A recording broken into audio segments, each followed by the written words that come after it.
Fishing Without Bait, a lifetime without definitive expectations, where we help people explode into their lives with full impact mindfulness. If you're welcome nowhere else, you're welcome here.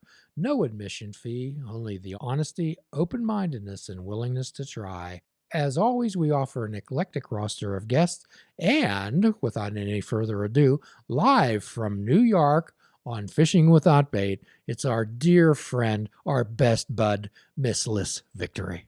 Liss, welcome aboard. Thank you, Jim. Thank you, Sorg. Hello. Well, when we last met at the last episode, Fishing Without Bait with Liss Victory, you were showing us a live stream of a Black Lives Matters march in New York City. I did. And I was not able to join that march because I did not have a mask. Ah, okay. So fill us in a little bit about Liss and New York City and how you're treating New York City. I prefer to go by Victory because it's Okay, easier to say, cool. understand, and scream across a room. I used to say a bar full of people, but times change. For the moment. Uh, New York City is great. I really love it here. I have toured through here before I even started my music career. Well, I guess a roadie is in the industry. I've been touring through here for over a decade, I think, and as much as things have changed, it's still, in my opinion, greatest city in the world. Mm, okay. Do you think you add some flavor to it, Liz? Do you think you add some snap, crackle, pop? Gosh, I certainly hope so. Okay, well, I most certainly think that you do. So tell us exactly what's going on in Victory's life right now. Well, I feel a little defiant Ah, because I just managed to go to 3 of our 5 boroughs in a single day today, hmm, which is questionably ethically questionable. Because I went to several different neighborhoods, but I had a doctor's appointment in Manhattan. While I was out, I wanted to go to Queens to pick up something from the tailor, and I live in Brooklyn, so I was in several different places, and a few of those places, mostly Manhattan's really got the crackdown on their test and trace program, ah, but my indoor dining experience in Queens did not ask me for my name and telephone number, which seems to be the norm okay, for indoor dining in Manhattan. So that's a little snippet of how things are happening okay. out my way. So give us a little bit of the zeitgeist of New York City, the metropolitan area of New York. I mean, it's everything. Everything is here. So, you know, I was in Manhattan, walking to the train today, and I saw some man who I had passed crossing the street turn around, start following a lady in what I think was a red baseball cap, saying, "What country do you want me to go back to, ma'am? Ah, Excuse me." okay. So tell us about what the mood of the city. Well, when I first got here, it was a lot quieter and more scared, I would say, but I think that people are getting out and about a lot more. While I was in the financial district of Manhattan. I guess they call it downtown Manhattan. I walk right up to the Freedom Tower, which is gorgeous. I love it. And there are signs all over the place that say, "You're downtown. Welcome back." And I'm like, "Really? You left?" I have this whole grudge against the people who left New York, and it's like, "Oh, we're just gonna let them come back." Ah, okay. All right. Do they have to know the password to get back in, Liz?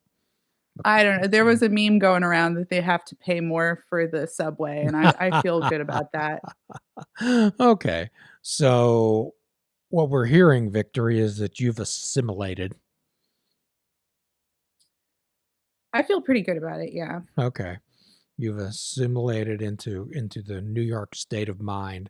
Tell me about a New York state of mind, and then we'll talk about a Pittsburgh, PA state of mind. there's just so much to experience, and I was thinking, well, I've almost been here for a year, but I've come here so much that there are already, those places that I frequent and my go-tos and things I know about and things I do, but now I'm really starting to get the hang of the subway and which routes to take, near my house anyway, but there's just so much, but not to get ahead of myself, in Pittsburgh too, there's so much. For example, my goal before I left Pittsburgh was to hit all 4 Carnegie museums, and I was not able to, because I waited till the end of my 7 years of living there, and the pandemic started. So, Nick Graybiel, he came out here shortly after me, um, and he said at one point, and I liked it and I didn't like it, but he said, well, it's similar to how life was in Pittsburgh. It was like, part of me is like, "No, it's not," and the other part of me, yeah, I mean, it's really everything is what you make of it. Right, everything's a matter. You and I have talked about this, and everything's a matter of perception. It's how you view it, which is one of the reasons eyewitness accounts are so unreliable. Mm. So tell me about some of the difference. Now, if you're sitting here in Pittsburgh, Pittsburghers truly believe that Pittsburgh is the center of the universe, and really nothing much exists outside the city limits. So tell us about the New York state of mind. I mean, I don't disagree with them. I have huge hometown pride. That makes sense. Uh, I have a bunch of hometowns, and I am, fiercely defensive of all of them and completely in love with all of them, so probably blindly in love with all of them. Victory, my experience with you is that you've always been able to be a keen observer of situations and then make a choice on how you're going to participate in it. I think I've gotten a lot better at that, but yes, I do put effort into doing that. Right, right. So what I always work with, at least with my patients, is to have them first of all check the facts. What do I know for sure? And let's deal with what's right in front of me. So how does that work for you going from your hometown to the city of Pittsburgh to New York City? I was going through some old notes last night, and they were about my life in my hometown, and my hometown's Erie, Pennsylvania. Again, fiercely defensive and in love with my hometown and everything, but wow, was my life starkly different and, quite bad, I would say, and not altogether the fault of the city, but very much my poor decision making played a role, of course, but my god, I would never want to go back. I don't think. My tastes change and they're malleable, and I try not to be too rigid about anything. But I don't think I would want to go back to my hometown if I were to settle someplace not as dense as New York. I would probably go to the Pittsburgh area. I mean, that's still the area that I like best of the places I've been, I think, so far. It's still, a big experiment. What would some advice be for an individual that just say, "Hey, Liss, that sounds great. I'm going to come to New York City." What suggestions would you give to them? Save a lot of money. Ah, Save a okay. lot of money, make a dedicated plan, really sink your teeth in when you get here. Probably don't do it on a whim. I did it on a whim once before. I moved in with a buddy who said, "Hey, you wanna crash at my house?" And I did it. Same neighborhood that I live in now. I'm in a better part of the neighborhood now, I think. And, that was, like, 10 years ago, and it ended badly. I mean, as kind of predictably. I'm not saying don't take up that offer if it comes to you. I learned from it for sure, but I worked my ass off, and I saved all of my money, and I did not buy anything. I also live under the poverty line, so for me to save money is a miracle in itself. Um, a lot of my friends I know got jobs before they got here. I did not do that. May or may not work out in my favor, I don't know, but I've been here long enough that I think I can keep my claws dug in without getting kicked off the horse necessarily. I like that analogy. I like it. So, quite often, is what I try to help people with, and I know you do too, is that people are more outcome focused than process focused. Okay. We're always looking for an outcome. I'm going to move to New York City without wanting to invest in the process of moving there. Yeah, that's hugely, important to getting here, at least in my experience. I make that analogy all the time with people actually because I am a big manifestation person. So I'll be talking about how, oh, well, at the top of every, start of a page in my notebook, I write New York City. And yeah, actually that's an active thing, but I'll talk about how talking about something really helps and imagining what you want really helps, but it doesn't really mean anything if you're just talking about and imagining what you want while you just I'm gonna use a personal example, watch YouTube videos, I'm mixing it up. My idea in my head was videos, but I don't really play video games, so that would sort of be messing with somebody else's vice. My vice is YouTube videos. Oh my lord. I just constant political commentary on YouTube. It's seriously, it's like an addiction. It's a problem that I'm looking into how to deal with. So, as we talked earlier before the show started, Liz, it's not what you say, it's what you do. We can have all these beautiful thoughts, wonderful ideas. However, as long as they just stay inside of our head, no one else knows. Yeah, I think talking about it with other people too opens up different avenues. And I've had a lot of experiences in the past where I have met people where I came up with this stock answer basically. So when someone approaches me and they say, "Hey, I have this idea for this project and I want you to do these things." And I don't want to do anything because I am so busy that I can't sleep, eat, or I have no time for anything. So whenever somebody wants to bring me into their project, I generally don't want to be a part of it. This all sounds like really, I don't know, bitchy, but Does it? this is this is how it is for me. Uh, I don't know. So, my stock answer is always like, "Yeah, let me know when you get started on that, because then I'm off the hook," and generally, they don't do it. Well, of course, the idea is that, and again, people are looking for the outcome and other people to do the process. So, in a 12-step world list, when people tell us all these things, rather than point out or try to get details, we just say, well, let me know how that works out for you. Yeah, very similar stock answer. Let It's me know how been that works out incredibly for you. beneficial. We'll just say, good luck. Good luck. Let me know how that works out for you. So, tell us how things are working out for Victory. Really great, I feel like things are really on track. I feel really good about where I am. I really need to make more money. That's a thing that I'm sort of obsessed with, but should be taking more steps to solve the problem. I've talked to several people about this. It's like some sort of mental block that seems associated with self love and confidence. Ah, say more about self love and confidence, Liz. Well, for the majority of my life, I've been willing to do this. So like I said, can't eat, can't sleep, so much work, just ridiculous amounts of work Hmm. for not what I am worth monetarily. Just I have not gotten the remuneration that I deserve for the work that I do.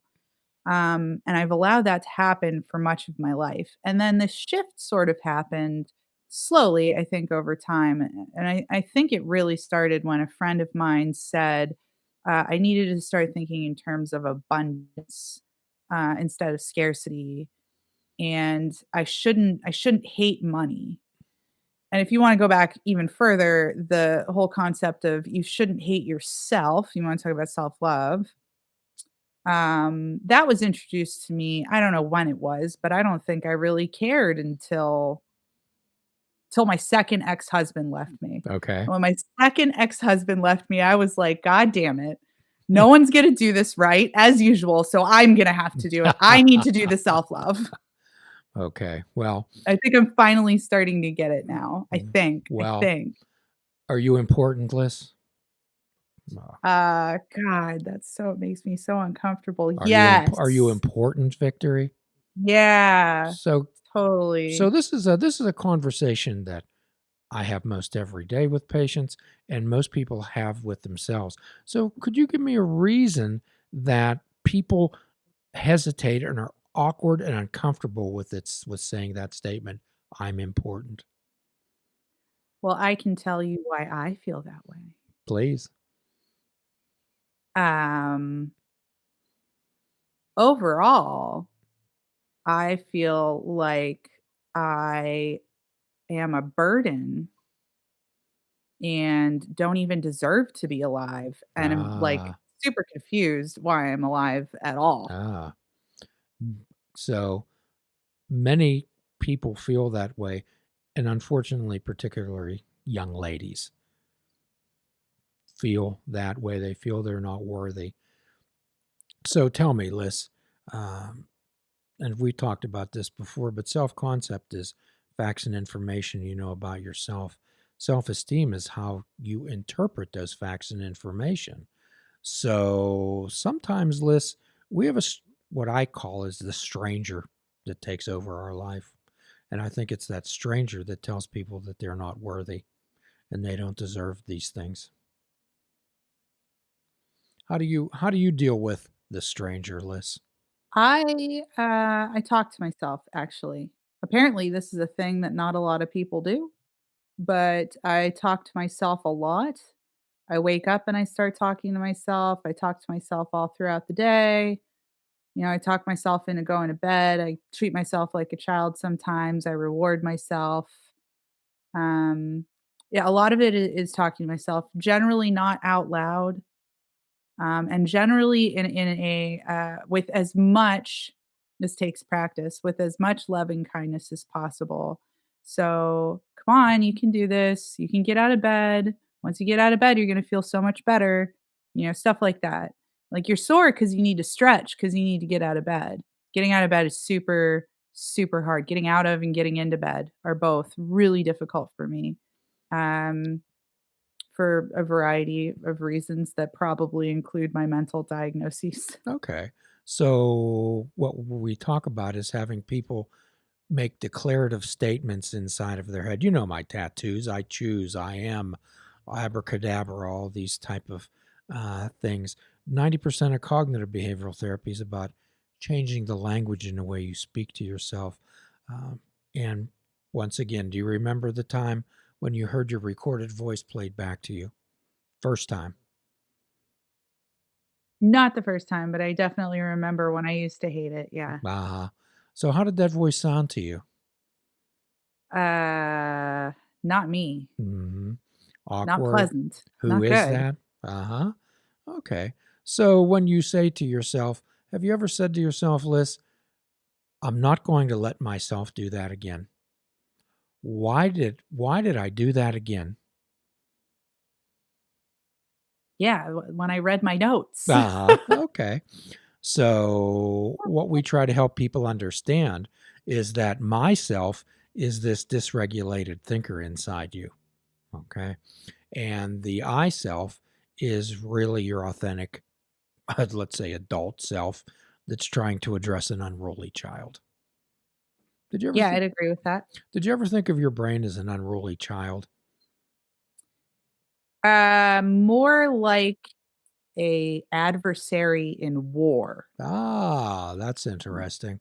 And that's so what you're trying to tell us is that you've been at conflict with yourself, I guess, for a number of years.